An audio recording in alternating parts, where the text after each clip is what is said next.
you, Joe and Paul, for sharing Pete Seeger's dream, and we were singing along in our hearts, Joe. So do you, like Tim Kutzmark, have memories of spending part of Memorial Day at the cemetery, remembering people whom you loved and who had once loved you, remembering your roots, remembering the war dead, our war dead, those who gave us the tomorrow that they themselves would not return to share, remembering something larger than your own lives? Let's see a show of hands of people who hold such memories. Yeah. My parents have such memories. They went with their families to cemeteries in New Jersey and in Iowa, where relatives were buried, to decorate the graves with flowers. I did not have this experience growing up. We did not live near the cemeteries of either my father or my mother's families. But as a historian, my mother would share the story of her Uncle Henry, who went to fight the war to end all wars, World War I, and was killed leading his troops in battle in France in October of 1918, exactly 1 month before the armistice. In fact, her father and uncle received news of their brother's death on Armistice Day. And my mother wondered how her father's life and her Uncle David's life would have been different if their older brother had not been killed as a young adult. And so I could imagine Great Uncle Henry speaking like Archibald MacLeish, whether our lives and our deaths were for peace and a new hope or for nothing, we cannot say. It is you who must save this. I think my grandfather and great uncle believed their brother had died serving a higher purpose. This was the national view of most of World War I. But they still grieved his death and missed him. Today, I remember my great Uncle Henry. My father served in the Air Force as an attorney, not as a fighter pilot. So I did not grow up with immediate family members talking about personal experiences with war. However, my high school history teacher, Mr. LaSure, a Quaker, had served in World War II, not as a soldier, but as an ambulance driver. He saw firsthand, and in General Sherman's words, that war is hell. He returned with what we now know as post-traumatic stress syndrome. But in those days, the only literature he had to make sense of his disorientation and depression and his withdrawal from his family were 2 stories written by a man named Homer. We call them the Iliad and the Odyssey. They are about a warrior named Odysseus who survives the battlefield, faces insoluble emotional dilemmas and physical and spiritual threats, and arrives home to find that everything that he thought he knew, everything he had imagined, had changed. War changes all of us, not just the soldier. In the midst of and following battle, the soldier needs something, anything, to remain unchanged. A soldier returns home to discover that life is not just as it was when they left, or they are not the same. And it is a devastating discovery. Today I remember Mr. LaSure. When I served as a volunteer chaplain for the Baltimore police and fire departments while our country was at war with Afghanistan and Iraq, we devoted an entire morning to talking about the needs of returning veterans. Now, this is not something most of us would necessarily associate with the responsibilities of the police department as part of ensuring the safety of the community. But police have been called to homes where a veteran is wielding a gun, yelling as if they were still on the battlefield. And no one wants to go on a death notification to the family of a veteran who committed suicide. From 2009 through 2012, the United States military lost more troops to suicide than to combat. In 2012, there were 349 suicides among active duty personnel. That's almost one a day. Today, we remember them. As a young adult, I made a different journey to France than that of my great uncle. I went to study French, not to lead troops in battle. And in 1981, I went to visit the beaches of Normandy. It was there that I encountered someone who exemplified Homer's perception of timelessness, of time cut out of time. A solitary figure, an elderly man, sat in a beach chair overlooking the ocean. He was a local resident who had been liberated by the Allied military operation on June 6, 1944, now almost 60 years ago. He sat in that chair every day to tell the story of June 6th as he had experienced it and how it had transformed his life in a positive way.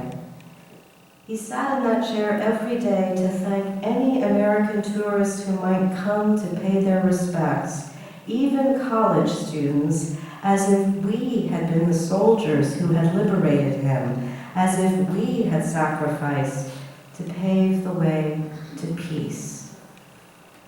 My colleague was right. Cemeteries have a way of condensing time.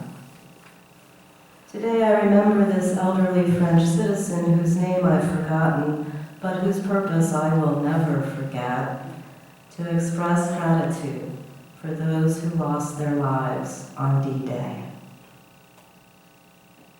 This was a particularly memorable experience for me as an American who had been 12 years old when the Vietnam War ended. I had seen and heard in the news more about the futility of that particular war than dialogue about what makes for a just war or gratitude for those who had served something larger than themselves. Next Saturday, I will be part of a celebration of life for Dwight Hastings, a lifelong Unitarian who was a resident at Broadmead. And his wife Jean noted, because they were residents of a Quaker retirement community, and that Quakers believe that war is not the answer, Dwight did not speak often of serving as an Air Force pilot in World War II. He was a pilot in the first squadrons of B-17s. He flew 43 missions over Germany before his plane was shot down. He saw the fire in the engine and was able to hold the plane until everyone parachuted out.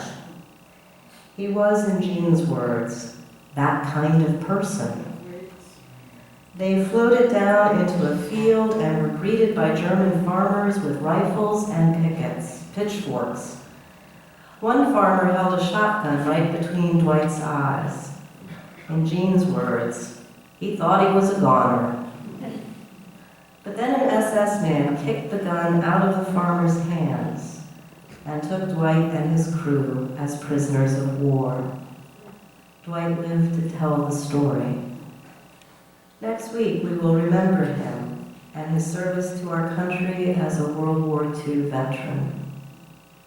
Dwight was a Unitarian who knew both that war is hell, a hell of our own making, and that war is sometimes necessary to end slavery, to end genocide, to end a political reign of terror. It should only be undertaken when all other paths to peace have been tried and failed.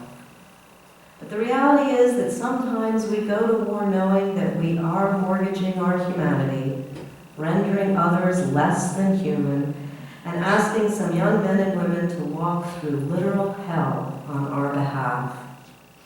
We do this to try to stop even graver threats to our collective humanity. At Arlington Cemetery, among the rows and rows of flags, are over 200 tombstones with flaming chalices engraved on them. When it came to war, these Unitarian Universalists also had a dream of never again. They gave their lives for this dream. They too were skeptical and pragmatic and hopeful of human potential and agency to choose actions and solutions that promote the common good. And this is why we need to retell that story of the first Decoration Day. The first Decoration Day was not something we studied in seminary over 25 years ago. It is only in recent years that the story has been told from the memories of African Americans. And memory carries meaning. Decoration Day was organized by ordinary citizens as a way to honor the Union soldiers who had died for their freedom, to tell the story of slavery and liberation, of suffering and joy, of thankfulness and hope. 3,000 children attended the first Decoration Day, 3 weeks after General Robert E. Lee surrendered, and 2 weeks after the assassination of President Lincoln. These children symbolized new life and new possibilities, and to begin with, they were guaranteed an education. 5 years after the war ended, the free people spent more than $1 million of their own money to start and support schools for children. If their children could write, they could tell their own stories. As a consequence of the Civil War, Southern states were required to guarantee public education for all children as a prerequisite for returning to Congress. Now, literacy does not guarantee an end to war. We learned this during the Second World War. Germany had the highest literacy rate of any country in Europe. But the genocide was stopped. As we heard through Rabbi Gittelsohn, we grew in our humanity by recognizing the right of Protestants, Catholics, and Jews, of white men and Negroes alike, to enjoy the democracy for which all of the dead soldiers have paid the price. We have yet to realize the dream about which Joe sang, an end to war. But we are becoming more intentional in our public conversations about U.S. military engagement around the world, including our surveillance and wiretapping, extrajudicial targeted killing, kill lists and drone strikes, and the need for rules of engagement and the rule of law in the war on terrorism.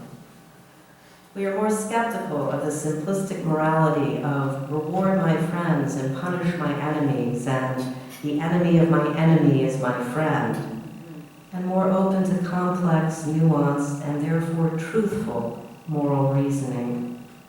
We are expanding our repertoire of responses to violence and not simply striking back and begetting more violence, whether in Ukraine, Nigeria, Syria, the Democratic Republic of Congo, or Sudan. And we know that one sure path to peace is ensuring that all children have access to clean water, nutrition, education, healthcare, shelter, opportunity, and freedom from war. One way to recommit ourselves to this vision is to remember those who literally fought for it. Whether the war was just, or a horrible mistake, or the result of lies repeated from the highest places, we remember the sacrifices of our soldiers and their families. Those who enlisted, those who were drafted, those who went to fight for the best of this country, or who went because they had no other good choices. They all belong to us. Their deaths belong to us. The wounds of living veterans are our wounds, and the responsibility belongs to us too, to heal them. Tomorrow is a good day to visit a cemetery. From that sense of infinity, perhaps you will hear the cry, "We are the dead. Short days ago we lived, felt dawn, saw sunset glow, loved and were loved. To you we throw the torch. Be yours to hold it high. Do not break faith with us who die." May we remember always, and may we in turn be remembered. In affirmation of this, let us join in singing hymn number 121.